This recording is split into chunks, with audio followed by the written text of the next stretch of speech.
غربا وعن الروح. فقال النبي صلى الله عليه وسلم صلي عليه بقى سأخبركم غدا، ولم يستثني يعني ما قالش إن شاء الله. وربنا بيعلمنا في عتاب لطيف إلى النبي صلى الله عليه وسلم، فانقطع الوحي 15 يوما عشان النبي ما قالش إن شاء الله.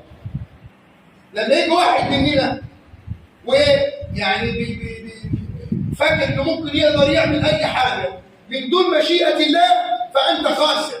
لما تقعد بالليل تفكر كده إنك ممكن تعمل حاجة ربنا سبحانه وتعالى مثلا ما يعلمهاش، أنت خاسر. لأن النبي نفسه لما بدون قصد لم يكن إن شاء الله انقطع الوحي 15 يوم حتى يعلم النبي أنه يا محمد إن قلت شيء فقل إن شاء الله وبصدق حتى يتحقق لك مراد الله، فانقطع الوحي.